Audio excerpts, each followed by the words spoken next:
আজিৰ প্ৰথম কুৱেশ্যনটো হ'ল অসমৰ কোনে বিখ্যাত দাণ্ডি যাত্ৰাত ভাগ লৈছিল ইয়াৰ কাৰেক্ট এনসাৰটো হৈছে নীলাধৰ বৰুৱা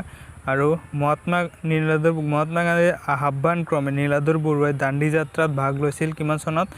1930 চনত নেক্সট কুৱেশ্যনটো হৈছে আহোমসকলে কোন চনত ব্ৰহ্মপুত্ৰ উপত্যকাত প্ৰৱেশ কৰিছিল আহোমসকলে ব্ৰহ্মপুত্ৰ উপত্যকাত প্ৰৱেশ কৰিছিল কাৰেক্ট এনসাৰটো হৈছে ইয়াৰ 1228 চনত আৰু ত্ৰয়োদশ শতিকাত চুকাফাই এদল সহযোগীৰ সৈতে পাটকাই পাহাৰত থিতাপি লৈছিল আৰু তেওঁ আছিল উজনি ব্ৰহ্মদেশৰ মালুংগৰ ৰাজকোঁৱৰ আৰু 1228 চনত তেওঁ নগা সাম্ৰাজ্যৰ সীমা অতিক্ৰম কৰি অসমত প্ৰৱেশ কৰিছিল নেক্সট কুৱেশ্যনটো হৈছে আহোম সাম্ৰাজ্যৰ প্ৰথম ৰাজধানী ক'ত আছিল আহোম সাম্ৰাজ্যৰ প্ৰথম ৰাজধানী আছিল কাৰেক্ট এনসাৰটো হ'ল ইয়াৰ চৰাইদেউত আৰু 1253 চনত আহোম স্বৰ্গদেউ চুকাফাই চৰাইদেউত ৰাজধানী পাতিছিল কিমান চনত 1253 চনত চৰাইদেউত ৰাজধানী পাতিছিল চুকাফাই নেক্সট কুৱেশ্যনটো হৈছে অসম বুৰঞ্জীত শুক্লধ্বজ কি নামেৰে জনাজাত অসম বুৰঞ্জীত শুক্লধ্বজক জনা যায় চিলাৰায় নামে আৰু চিলাৰায় আছিল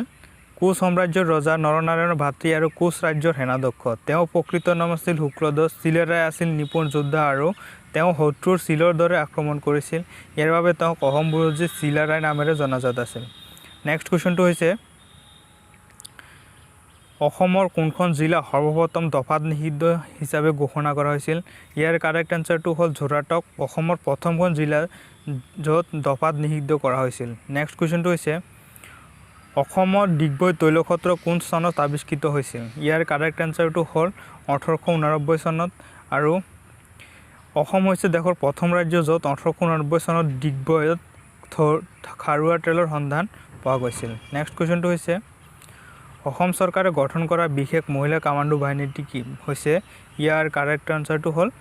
বীৰংগনা আৰু নাৰী জাতিৰ অপৰাধ বোধৰ বাবে অসমৰ মুখ্যমন্ত্ৰী তৰুণ গগৈয়ে 2012 চনৰ 9 নৱেম্বৰত গুৱাহাটীত বিশেষ মহিলা কামাণ্ডো বাহিনী বীৰংগনা গঠনৰ বিষয়ে আনুষ্ঠানিকভাৱে ঘোষণা কৰিছিল নেক্সট কুৱেশ্যনটো হৈছে দোদৰ আলি কোনে নিৰ্মাণ কৰোৱাইছিল ইয়াৰ কাৰেক্ট এনসাৰটো হ'ল গদাধৰ সিংহই দোদৰ আলি নিৰ্মাণ কৰোৱাইছিল আৰু অসমৰ বিখ্যাত পথ দোদৰ আলি আহোম স্বৰ্গদেউ গদাধৰ সিংহই নিৰ্মাণ কৰোৱাইছিল 1687 চনত আৰু এই পথৰ দৈৰ্ঘ্য আছিল 185 কিলোমিটাৰ নেক্সট কুৱেশ্যনটো হৈছে অসমলৈ অহা প্ৰথমজন চীনা পৰিব্ৰাজক কোন আছিল অসমলৈ অহা প্ৰথম চীনা পৰিব্ৰাজকজন হ'ল হিউৱেন চাং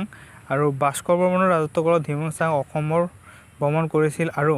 এই ভ্ৰমণৰ বিষয়তে তেওঁ চিইউকি নামৰ এখন গ্ৰন্থ ৰচনা কৰিছিল নেক্সট কুৱেশ্যনটো হৈছে বংগৰ চৈতন্যদেৱৰ সমসাময়িক অসমীয়া বৈষ্ণৱ গুৰু কোন আছিল ইয়াৰ কাৰেক্ট এনসাৰটো হ'ল শংকৰদেৱ আছিল বংগৰ চৈতন্যদেৱৰ সমসাময়িক বৈষ্ণৱ গুৰু